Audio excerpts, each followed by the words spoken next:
Olá a todos, olá a todas, sejam bem-vindas à nossa e bem-vindos à nossa última aula aqui do projeto de extensão, onde nós estamos falando um pouquinho sobre o movimento surrealista e as obras do nosso querido artista Salvador Dalí.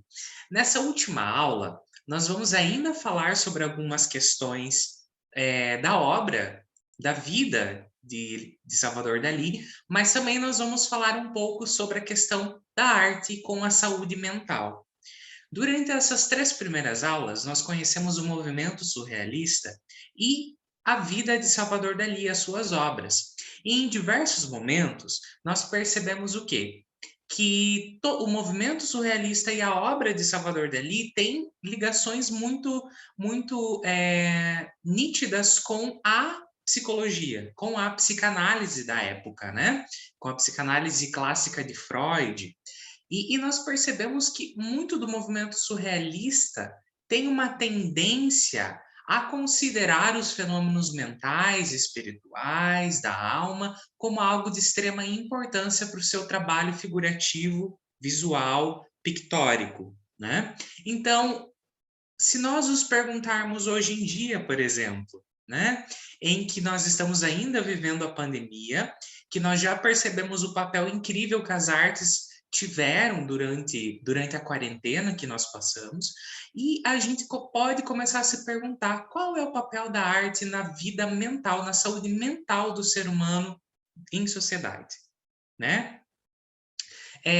Porque geralmente existe, na verdade, um ramo dentro das artes que fala sobre o poder terapêutico que as artes têm sobre a vida da pessoa.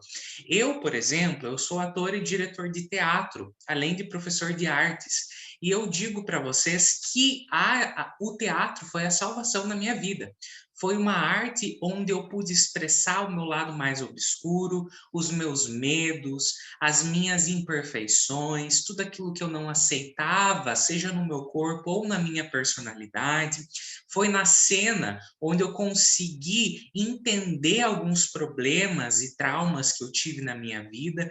E também eu desenhava há pouco tempo, né? Agora que eu parei de desenhar, mas o desenho também era uma forma figurativa, visual, de expor aquilo que eu estava que eu estava sofrendo em determinados momentos da minha vida. A arte, tanto para Freud como para Jung, que foram psiquiatras, né, que são estudados até hoje, ela é um dos fenômenos que mais expõe o psiquismo, que mais expõe o inconsciente, aquilo que está preso dentro de nós, seja a dança, o teatro, as artes visuais ou plásticas, seja a música, né? Então a arte ela tem essa função de nos auxiliar a entender quem nós somos, né? Eu vou começar a compartilhar a tela então para os nossos últimos slides.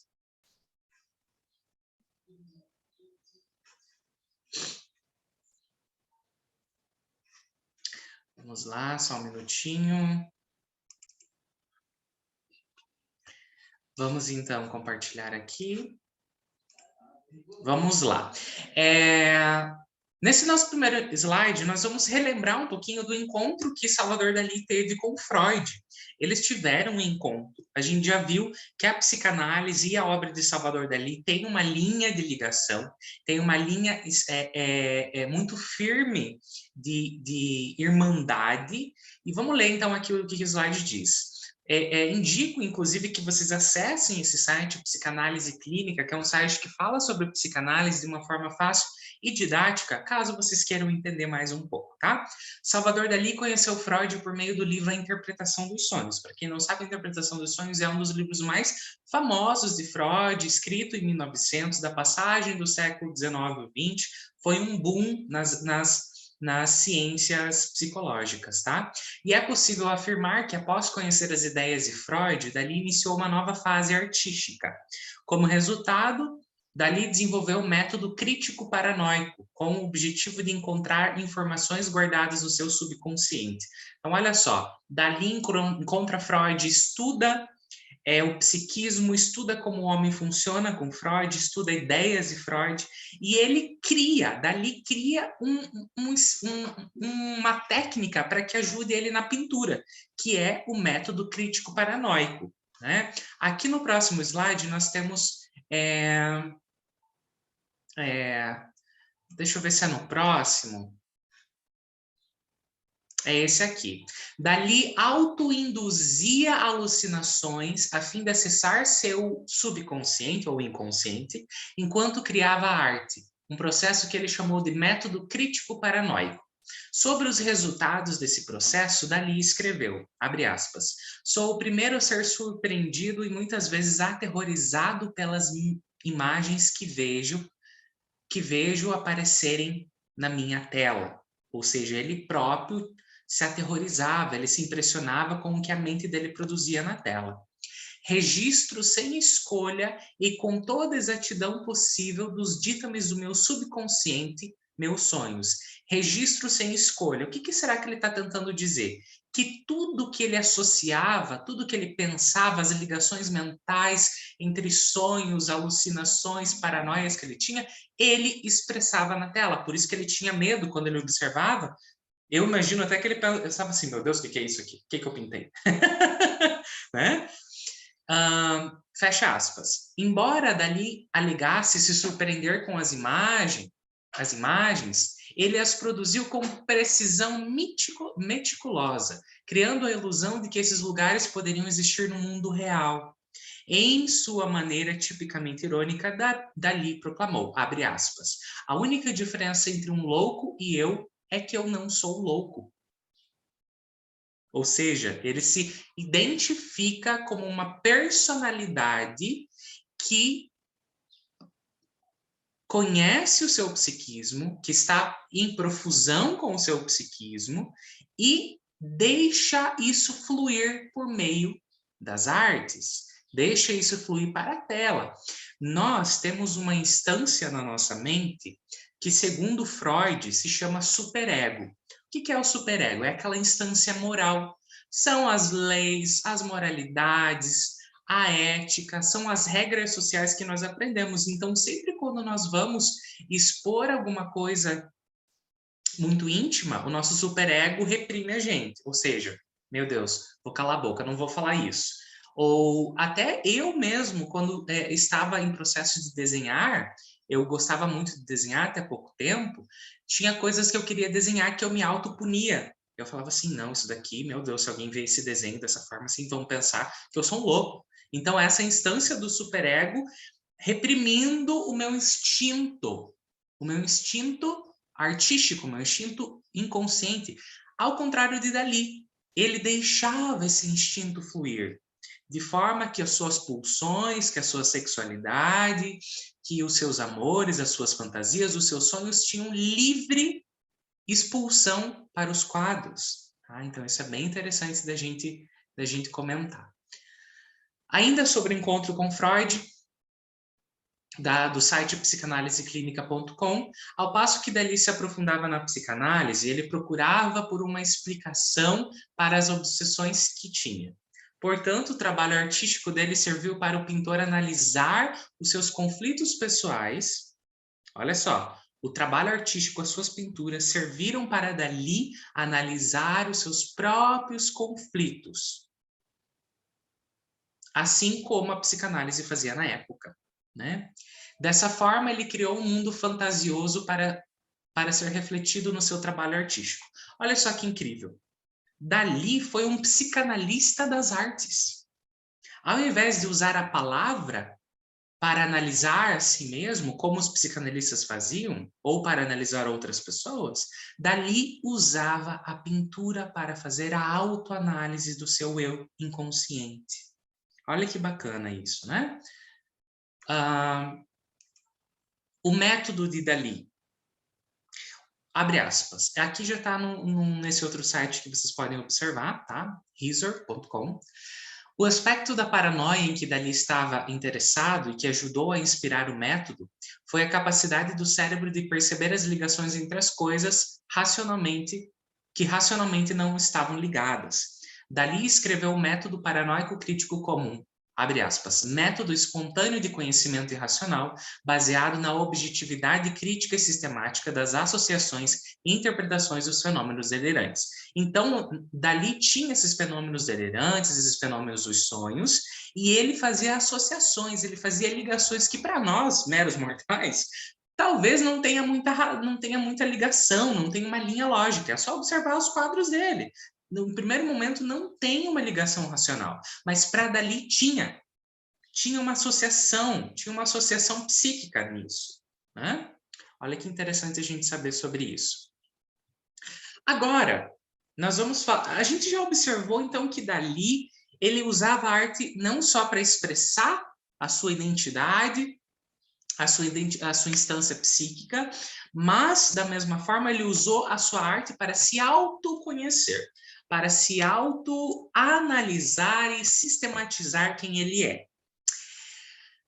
Agora, vamos falar sobre arte e saúde mental. Saúde mental é um assunto que está sendo discutido muito nesses 2 últimos anos, nessa década inteira, mas principalmente nesses 2 últimos anos, devido à pandemia, em que as pessoas ficaram enclausuradas dentro de casa, e muitas pessoas tiveram o primeiro contato com práticas artísticas. Muitas pessoas começaram a dançar no quarto ou na casa, começaram a pintar por hobby para passar o tempo, começaram a escrever, a fazer documentários e pequenas cenas e jogando na internet, usando as redes sociais como para expressar a sua arte, assim como atores e cineastas.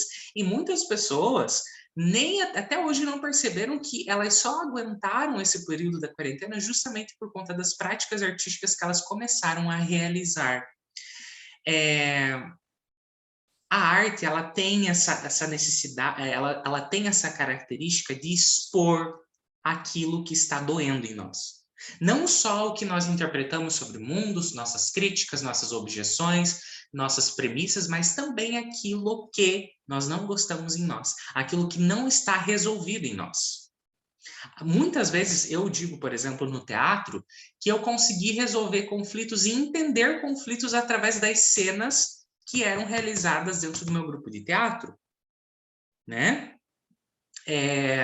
Aqui, o primeiro tópico, a arte como expressão individual e coletiva. Primeiro que muitos artistas usam da arte para exprimir uma opinião coletiva, ou seja, alguma mazela da sociedade, alguma desigualdade, né? Alguma questão assim que usa, ou seja, é um material coletivo, global, que usa para expressar. Mas a arte também pode ser uma expressão individual, o artista vai, como Dalí, por exemplo, expressar seus sonhos, seus desejos, suas pulsões, enfim, seus traumas pessoais, né? Então, assim, o segundo tópico fala sobre como que as visualidades como possibilidade de construção de sentido. Dalí fez isso muito, né? Ele pegou seus sonhos, construiu pinturas, símbolos e signos, juntou eles que para ele fazia sentido, né? E é claro, a gente tem diversas outras possibilidades de fazer arte, desenho, pintura, escultura, cinema, música. Gente, há, assim, diversas possibilidades. Aqui tem uma citação do doutor em Ciências Sociais pela Universidade de São Paulo, senhor Daniel Martins e Barros, que eu tirei do site timedesaude.com.br, que ele diz assim: quando nos expressamos verbalmente, escolhemos conscientemente nossas palavras, o que serve como filtro para muito do que sentimos, né? Na expressão artística, esses filtros diminuem e podemos colocar nessa outra linguagem poética, visual, musical, ficcional, plástica, conteúdos que não surgiriam no discurso comum. Quando a gente vai falar, às vezes, e geralmente, a gente se priva. Lembra que eu falei do superego? Nós nos privamos. Às vezes, é muito mais fácil você desenhar o que você está sentindo, desenhar o teu trauma, do que você falar sobre ele. Né? Não é à toa que psicólogos, que psicanalistas usam do desenho, da pintura e de outros tipos de arte justamente para expressar aquilo que pela palavra não se consegue. Né? Então, olha só que incrível. A palavra, às vezes as pessoas escrevendo na sua intimidade, sozinhas, dentro do quarto, conseguem expressar, mas em outros casos não conseguem, e que só a arte através dos símbolos, das imagens, das cores, pode expressar também, tá? Ainda nesse site timedesaude.com.br, agora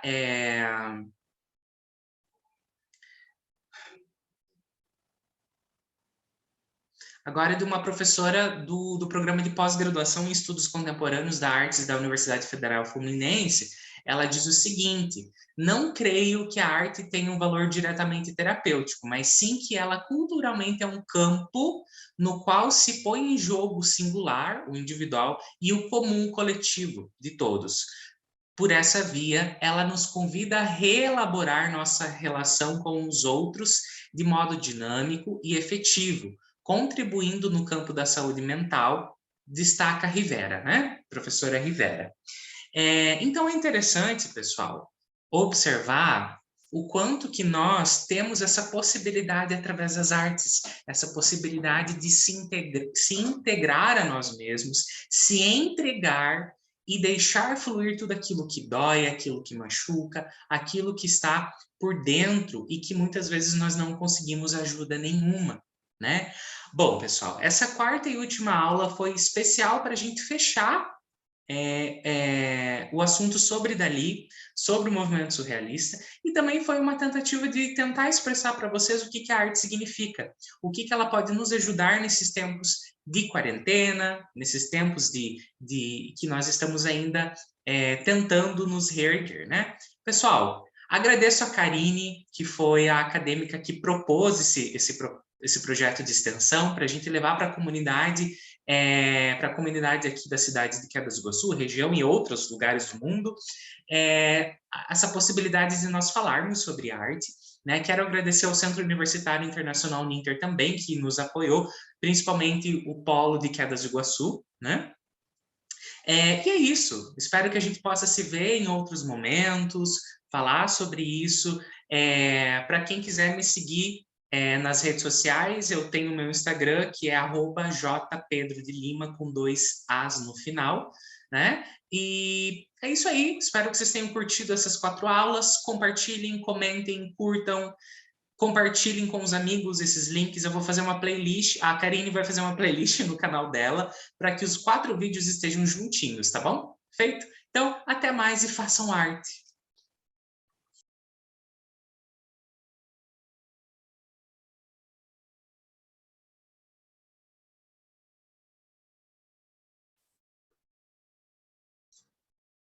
Olá, pessoal! Chegamos então à segunda parte da nossa última aula, onde nós estamos falando sobre as questões da psicanálise, da psicologia, junto com as obras visuais de Salvador Dalí. Nessa segunda parte, o nosso foco vai ser conversar um pouco mais sobre a questão da arte e da saúde mental. De fato, nós não podemos esquecer que nós somos uma civilização onde nós praticamos arte desde a pré-história. Os homens primitivos que moravam dentro das cavernas, que eram nômades, que andavam de um lado para o outro, eles produziam arte aonde? Nas cavernas, né? A marca das mãos em negativo, os desenhos dos animais, imagens sobrenaturais, imagens de guerra também compunham a maioria das imagens da pré-história. Já na Antiguidade Clássica, com os egípcios, as pinturas nas paredes ainda, mas agora das pirâmides, dos grandes faraós que eram enterrados dentro delas, né? Nós tínhamos imagens da vida do faraó na terra, né? E também imagens de deuses propriamente egípcios. Já na Grécia Antiga, nós tínhamos a decoração dos vasos, as grandes estátuas clássicas e também algumas pinturas, né? Aí já começaria um ideal de perfeição e de beleza para ser atingido dentro das artes. Mas as artes estavam de mãos dadas junto com o ser humano da mesma forma, né? Na pré-história, o ser humano usava das artes para um viés religioso, para um viés mais místico, né? Era através das pinturas nas cavernas que o homem primitivo tentava uma conexão com o divino, com o suprassensível e com o místico, né? O mágico. Já na Idade Média, a arte que era produzida junto à igreja, junto aos dítames, aos cânones religiosos, ela tinha uma ligação total com o sagrado, com Deus, com Jesus, com os apóstolos. Uma ligação direta no sentido simbólico, no sentido ideológico, e não no sentido, obviamente, real. Mas, o que acontece? A arte, ela expressava o que o homem medieval pensava, que era um pensamento religioso, acreditando num credo religioso, acreditando numa força maior, né? Passando disso, no Renascimento, no pensamento científico, nós já vamos ter uma arte mais ligada ao ser humano, no estudo da anatomia, no estudo dos vértices, da perspectiva e de tudo aquilo que poderia fazer a arte alcançar uma perfeição clássica, né? No Renascimento nós temos uma volta a alguns dítames e diretrizes clássicas do mundo greco-romano. Então a arte ela bebe dessa fonte de sistematização de cânones, mas para atingir um estágio de perfeição. Já ainda a modernidade inicia com o Renascimento, mas o Renascimento ele vai por um longo período e a modernidade se estende, né, continua se estendendo a partir dos séculos XVIII, XVII, XVIII e XIX, onde o realismo, o neoclássico, o barroco e o rococó atingem níveis de perfeição de realidade fotográfica imensos. E é a partir dos ismos, ou seja, dos movimentos artísticos do século XIX e XX, em que nós iniciamos uma revolução na forma de se pensar a arte, no sentido de revolucionar a estética, a formação das obras de arte, também a fruição e a crítica acima do mundo das artes, tá? E como a gente viu durante a história, o homem primitivo e claro, hoje na contemporaneidade, a arte digital, a arte munida da tecnologia, né? O superrealismo, entre outras convenções que nós temos contemporâneas, também permite a nós investigar as artes de uma forma social, política e cultural também. O que nos faz pensar que o homem esteve durante toda a história da humanidade atrelado à arte. Ele necessita da arte para fazer do seu mundo um mundo mais prazeroso, com mais significado. Quando o artista cria a arte, ele está criando uma nova realidade a partir daquilo que ele sabe sobre o mundo, sobre os outros e sobre todas as coisas que existem. Eu falei na aula passada que o mundo é a representação de cada um, ou seja, segundo Arthur Schopenhauer, cada pessoa entende o mundo de uma forma. Cada pessoa tem uma representação do mundo de uma determinada forma. E isso faz com que, quando se é criado arte, quando o artista cria arte, ele propõe uma forma de realidade que ele compreende, que ele entende, que ele sente. Então, quando você observa a arte feita por um artista, você compreende o mundo do outro, que talvez de outra forma não seria jamais possível. A gente sabe que é fácil compreender o mundo do outro através de uma conversa, através da linguagem corporal, por exemplo, mas através da arte é a forma mais profunda e sensível de compreensão do mundo do outro, do artista, e até daquele, por exemplo, aluno de sala de aula, que não é um artista, mas expressa na sua arte o seu mundo interior, o seu mundo próprio, o seu mundo objetivo e subjetivo também, tá? Quando a gente fala em arte, a gente pensa muitas vezes em coisas muito banais, em apenas pintura, em apenas música, só que a arte é muito além disso. Quando eu entrei na faculdade de artes visuais, eu me encontrei dentro de um mundo de imensas possibilidades de como se faz e de quais as artes que estão aí pelo mundo, criadas pelo homem desde que o mundo é mundo, né? Para nós que queremos estudar arte, que necessitamos da arte para a nossa vida, é essencial que a gente tente percorrer esse caminho investigando o que é arte, quais são as suas possibilidades, quais são as suas linguagens. Se a gente pensar dentro da arte, existem 4 linguagens principais. As artes visuais, que compreendem a pintura, a escultura, o cinema, o desenho, a gravura. Existem as artes da música, a música em si. Pensa quanta coisa, quantos gêneros, quantos instrumentos, quantas práticas que existem dentro da música. Da dança, a mesma coisa, do teatro, a mesma coisa, gente. Então, imagina a quantidade de processos artísticos, de linguagens artísticas que existem dentro da arte e que nós não conhecemos e que talvez nunca vamos conhecer, porque nos falta pesquisa. A arte, ela é sim fruição, é experimentação, é vivência, mas também é teoria, também é área do conhecimento.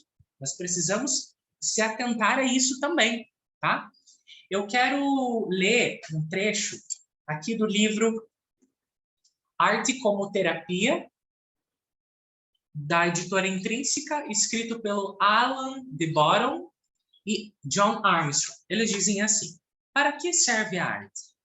O mundo moderno considera a arte muito importante, quase como o sentido da vida. Prova desse grande apreço se vê na abertura de novos museus, na canalização de importantes recursos públicos para a produção e exposição de obras de arte, no despejo de guardiões da arte de aumentar o acesso a essas obras, principalmente para crianças e minorias, no prestígio das teorias acadêmicas da arte e nos altos valores do mercado de arte. Apesar disso, nossos contatos com a arte nem sempre são tão bons quanto poderiam ser.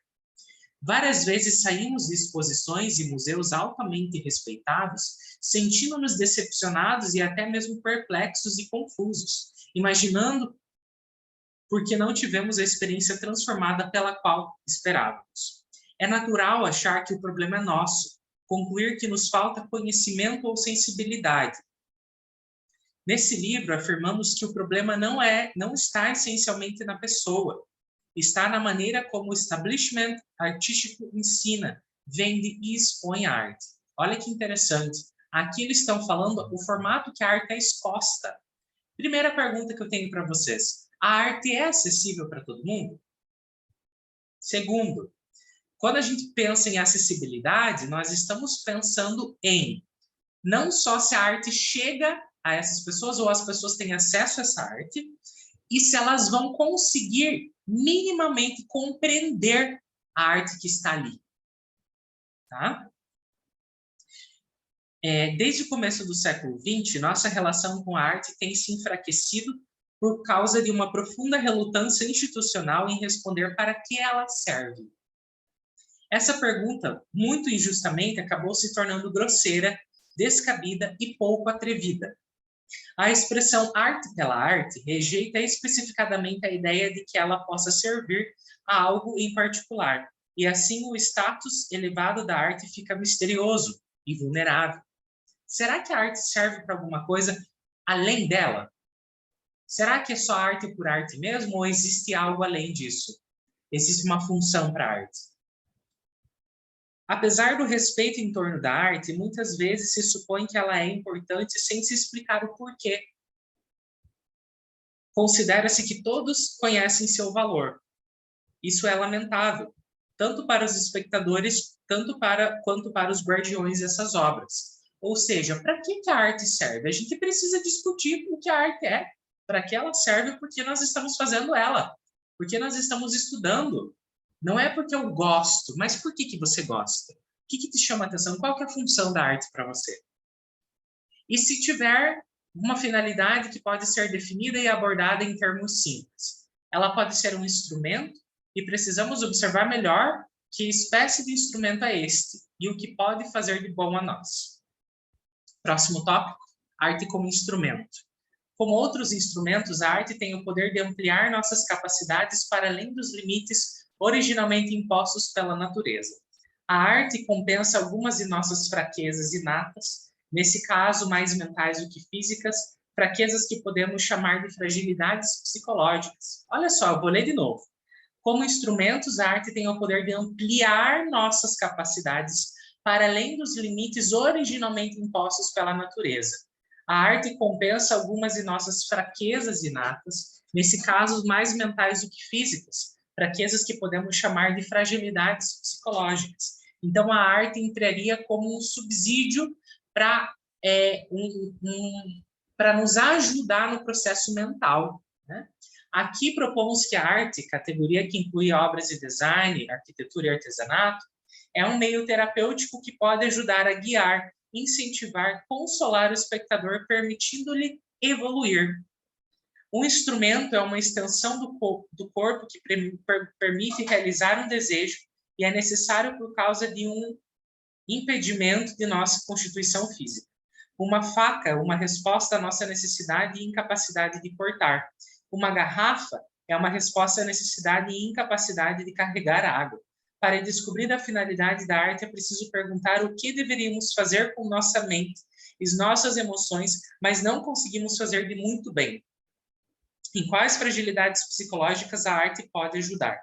Aqui identificamos 7 fragilidades e, portanto, 7 funções, e aí ele vai falando, né, vai discorrendo do livro. É interessante essa reflexão que o autor aponta, porque ele diz assim, todos os objetos que existem na nossa vida são algo além do nosso corpo. Então, nós precisamos, por exemplo, sei lá, de uma régua, porque nós não conseguimos medir sozinhos. A gente não consegue medir só no olho. Nós precisamos de uma régua que dite os centímetros, milímetros, né, os metros, se for uma trena. Nós precisamos de uma garrafa d'água, porque a gente não consegue armazenar água, a gente não consegue guardar água para outro momento. E para que nós, o que existe, o que de nós não conseguimos fazer que só a arte consegue? Para que a arte serve? O que falta no ser humano que ele não consegue atingir, que só a arte, só através da arte o ser humano consegue? Será que a arte não é a possibilidade de você criar uma nova realidade? De você estender o seu entendimento sobre as coisas? Quando um artista cria arte, ele não está criando simplesmente para si, para próprio adorno. Ele está criando essa arte para o mundo. Por quê? Não se sabe. Não se sabe, a arte tem uma função. Resta nós descobrirmos. Para que nós visitamos museus, espaços culturais? Por que nós frequentamos espetáculos de dança, de teatro, de música? O que nos falta que só esses espaços nos proporcionam? Será que é só pelo deleite? Pela beleza estética? Será que a arte não vai muito além? Será que a arte não é uma forma de criticar o governo, a cultura, a sociedade? Será que a arte não é a possibilidade de expressarmos aquilo de mais sombrio que existe dentro de nós mesmos? Eu posso dizer para vocês com total certeza que sim, tudo isso que eu disse é válido. Eu trabalho com teatro já fazem 5 anos. Eu sou diretor de teatro, sou professor de teatro, sou preparador de atores. E em todo esse tempo que eu trabalhei arte, eu já trabalhei teatro, eu já trabalhei com diversas turmas em escola, em projetos sociais, com turmas desde ensino fundamental 1 até ensino médio. E nesse processo, eu tive contato com tantas crianças e adolescentes e até adultos que encontravam no teatro uma forma de colocar para fora aquilo que mais doía dentro de si. Né? Eu lembro muito bem que uma vez eu fui eu estava dando uma oficina um trabalho filantrópico que eu estava fazendo numa cidade, aqui na cidade, e numa escola que eu estudei quando eu era pequeno, adolescente também, e eu voltei depois lá como professor. E eu tive a oportunidade de aplicar uma atividade em que os alunos eles iam ter contato com diversas cores de tintas e diversos papéis que eles podiam escolher qual eles gostariam. E eu disse simplesmente para os meus alunos, eu quero que vocês façam um autorretrato, que vocês se pintem a você mesmos e escolham as cores com a vontade de vocês. Não precisa ser a cor da tua pele, a cor da tua blusa. Pintem vocês mesmos através das cores que mais chamarem a atenção para vocês. E é inegável como uma atividade tão simples e trivial como essa possibilita uma análise psicológica dos alunos.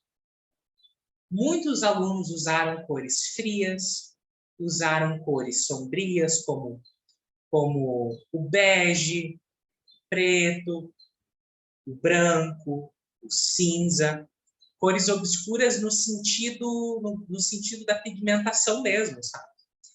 E alguns desenharam alguns símbolos e objetos junto ao seu autorretrato que, se fosse feita uma análise mais profunda, encontrariam talvez até traumas ali, né? Claro, que bom, graças a Deus, que a maioria dos alunos pintaram com cores mais chamativas, mais vivas, mais alegres, né? E isso possibilitou a gente perceber que a maioria dos alunos estava num estado mental bom, né? Não que usar as cores escuras chame atenção para uma fragilidade mental, longe disso. Às vezes é da própria personalidade do aluno. Mas aí você une uma coisa com a outra, né? Os constantes desenhos com cores mais neutras, né? Os comportamentos, as avaliações dos outros professores, e é muito interessante porque você, numa prática artística, você confirma o estado psíquico de alguns alunos, né? A gente pode ler diversas pesquisas aí que tratam do assunto da saúde mental junto da arte, e é inegável, né? É inegável. E eu vejo até hoje, na minha escola de teatro, aqui na cidade de Quero do Iguaçu, no Paraná, o quanto que os meus alunos, adolescentes e adultos, eles expressam a sua subjetividade no momento de criar as cenas, no momento de expressar as dores dos personagens. E é isso inegável quanto que a arte possibilita uma expressão da dimensão não só corpórea, mas da dimensão simbólica da mente, até a dimensão simbólica do próprio corpo, né? E é inegável o quanto que nós temos que valorizar a arte por ela ter esse instrumento, ela ser esse instrumento de ligação entre aquilo que o indivíduo não sabe sobre ele, aquilo que ele quer guardar, aquilo que ele quer prender dentro dele, aquilo que ele não quer expressar, à vida, porque ele pode tornar isso arte, né? Eu já lembro, Freud mesmo, que nós falamos agora há pouco na primeira parte da aula, nós falamos, Freud apoiou a arte como um viés terapêutico, assim como Jung apontou também que a arte é uma possibilidade de expressar aquilo que de mais obscuro há dentro de você, dentro do seu inconsciente. E é muito interessante, porque eu já lembrei de um filme chamado Nice, O Coração da Loucura. É um filme protagonizado pela Glória Pires, e é um filme que conta a história da Nice da Silveira, uma médica psiquiátrica que viveu no Brasil no início do século XX, e que ela estudou Jung e o poder que ele atribuía à arte, o poder terapêutico. E aí ela chega numa clínica psiquiátrica do Rio de Janeiro, onde ainda se aplicam métodos que hoje nós diríamos que são tortura, né? E eram tortura mesmo, eletrochoque, lobotomia nos pacientes psiquiátricos. E ela chega nesse hospital propondo uma nova forma de tratamento, o tratamento através da arte. Então, os pacientes, em sua maioria esquizofrênicos, eles iniciam um processo de pintura terapêutica, onde eles expressam nas telas, com as cores que eles querem produzir, emoções que eles estão sentindo, símbolos que vêm à tona, e eles vão pintando, né? E, claro, a Nice da Silveira, ela trata todos os pacientes como clientes. Ela trata com amor, ao contrário do que os médicos tratavam com uma frieza, com agressividade, né? E ela até mesmo é ameaçada dentro do hospital a perder o cargo, porque ela literalmente estava fazendo uma revolução lá dentro. E com o passar do tempo, com os pacientes pintando, né, se alegrando com as tintas, os pincéis, os lápis de cor, começou-se a observar a melhora de muitos pacientes por conta que eles conseguiam expressar muitas coisas que estavam presas dentro deles através da arte. Inclusive, um dos pacientes chegou a ganhar alta do hospital psiquiátrico após esse tratamento com a arte, né? Hoje a gente tem um acervo, eu não lembro se é um museu ou se é um acervo, com os desenhos desses pacientes do hospital psiquiátrico. Eu indico vocês pesquisarem no Google Imagens do Inconsciente, Nice da Silveira, para vocês observarem os desenhos verdadeiros, né, que foram criados, e é muito interessante para a gente verificar tudo isso, o poder que a arte tem nas nossas vidas.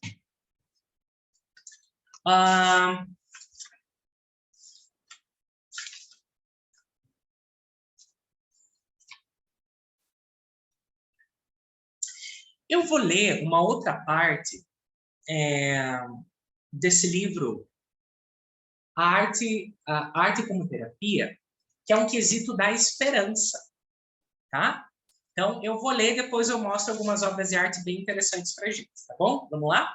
A categoria arte, que sempre goza de mais popularidade, a categoria de arte que sempre goza de mais popularidade é aquela alegre, agradável e graciosa.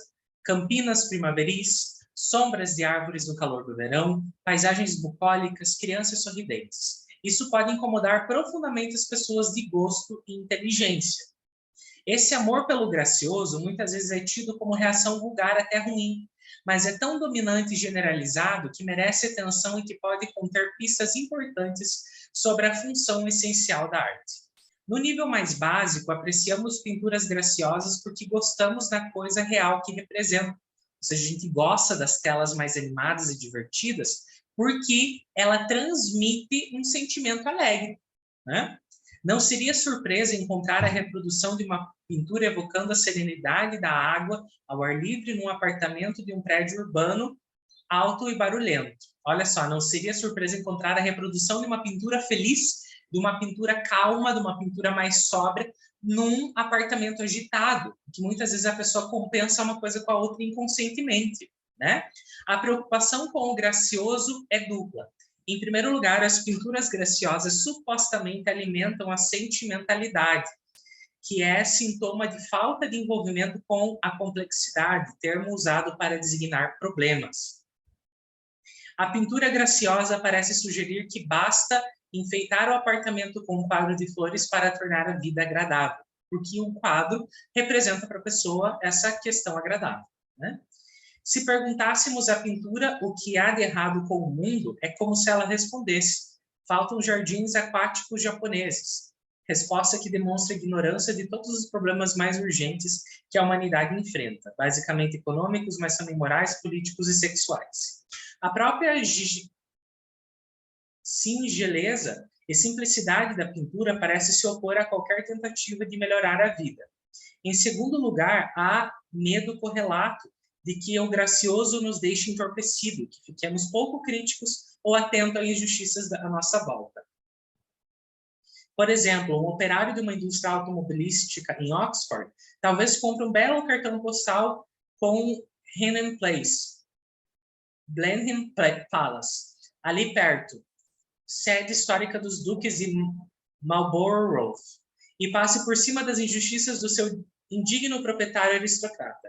A preocupação é que a gente se sinta alegre e contente com excessiva facilidade, com uma visão francamente otimista da vida e do mundo. Em suma, que nos sintamos esperançosos sem justificativa. No entanto, em geral, essas preocupações nem cabem. Longe de termos uma visão cor-de-rosa e sentimental demais, durante a maior parte do tempo sofremos de excesso de melancolia. Temos grande consciência dos problemas e das injustiças do mundo. Só que nos sentimos muito fracos e pequenos diante deles. Aí ele mostra algumas obras. A gente tem aqui primeiro esse Jardim de Van Gogh, de Monet, desculpe, O Lago de Nenúfares, de 1899. É uma pintura alegre, calma, com cores até que vibrantes, né? Nós temos aqui Dança 3, pintado em 1909, de Henri Matisse, que é muito feliz esse quadro. É um quadro, assim, realmente, que você se sente alegre. Cores vibrantes, cores que chamam a atenção. Isso aqui você tem numa sala de casa, numa sala de casa você vai se sentir muito, muito alegre. Parece que até forma um coração, né, das mãos deles. Aqui nós temos uma estátua, a Virgem e o Menino de Sainte-Chapelle, de 1272. Olha só. É uma estátua que mostra uma graciosidade, né? Um amor entre menino Jesus e Maria. Olha só. Também nos passa uma serenidade, né? A alegria como é uma grande proeza e a esperança merece celebração. Seu otimismo é importante porque muitos de nós, porque muitos resultados dependem de quanto dele insistimos na tarefa.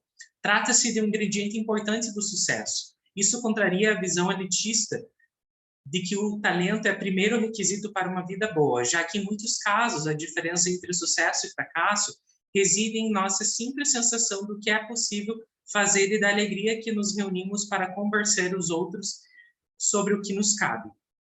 Podemos falhar não por incapacidade, mas por falta de esperança.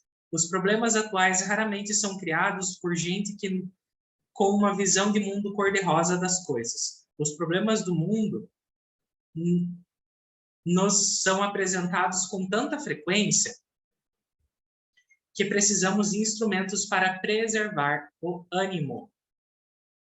As figuras dançando no quadro de Matisse não negam os problemas do planeta, e do ponto de vista de nossa relação imperfeita e conflituosa, mais habitual, com a realidade, podemos encontrar encorajamento na atitude delas. Põe-nos em contato com uma faceta nossa jovial e despreocupada, que pode nos ajudar a lidar com as inevitáveis rejeições e humilhações. A pintura não sugere tudo que vai bem, tampouco que as pessoas sempre encontram prazeres na existência dos outros e vivem reunidas em grupos harmoniosos. Bom, a gente observou então um pouquinho como que a arte pode servir como algo que pode ajudar a nós superarmos a nossa própria realidade. Isso é incrível de se pensar, né? Isso é maravilhoso realmente. Pessoal, eu vou tentar aqui, de forma online, para nós vermos o Museu do Inconsciente, tá? Para que a gente possa ver algumas imagens.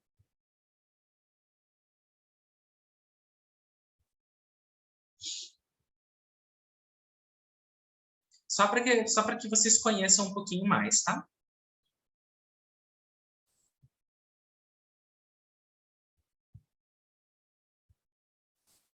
Vamos lá. Aqui vocês podem acessar, tá? Esse site que tem aqui é saude.gov.br, ccms.saude.gov.br, o Museu Vivo de Engenho de Dentro. O Museu do Inconsciente, fundado em 1952 pela doutora Anice da Silveira, na cidade do Rio de Janeiro, é um centro de estudos e pesquisas na área da saúde mental, né? Ali tem os horários que estão abertos, os dias, né? Então, aqui a gente consegue observar que tem, ó, aqui a gente vê algumas obras já, existem esculturas também, né? Então, a gente pode fazer uma visita. Eu quero tentar achar aqui, Museu de Imagens do Inconsciente. É aqui mesmo, tá? Aqui a gente tem a Anice da Silveira, tá? Demonstrando algumas técnicas. Aqui a gente tem uma obra do Carlos Pertius, um dos pacientes, tá? E é muito interessante que a maioria dos pacientes se expressavam de forma com mandalas, assim, redondas, né? Vamos ver se a gente consegue.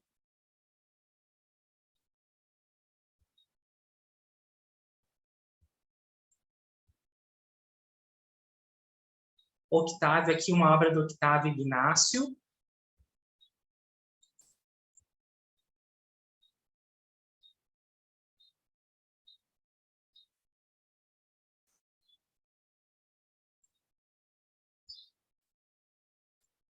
Aqui mais uma obra.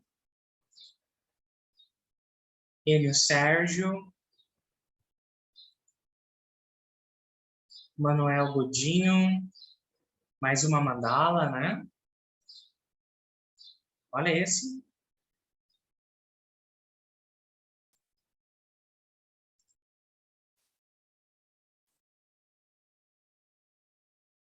Carlos Pertius.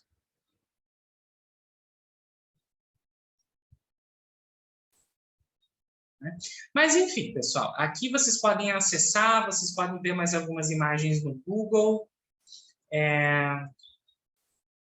Acho que se a gente conseguir acessar o Google, a gente vai conseguir ver mais algumas coisas.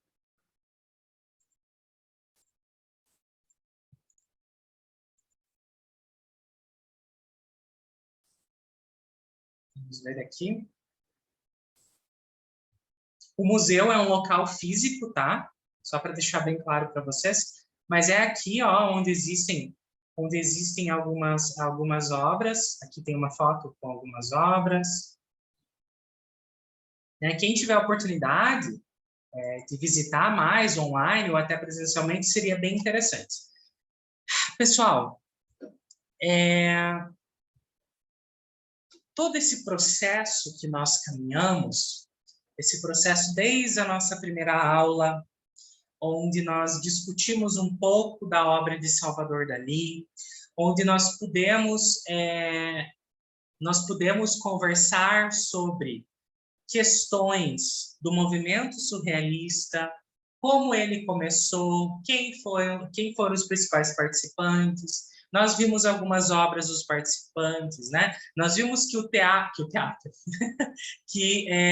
o movimento surrealista veio para desmistificar a arte tradicional, a arte clássica. Nós verificamos também na segunda aula a vida de Salvador Dalí, esse pintor genial, esse pintor excêntrico, controverso, doido, né? Louco de pedra, como ele viveu a sua vida, as principais curiosidades sobre a sua vida. Na aula 3, nós verificamos um pouco da obra de Salvador Dalí, nós verificamos um pouco mais sobre sua vida, as características da sua pintura, né? Tudo isso aí. E agora, nessa aula, nós falamos um pouco sobre a relação de Dalí com o inconsciente, com Freud, e já emendando sobre uma temática sobre arte e saúde mental.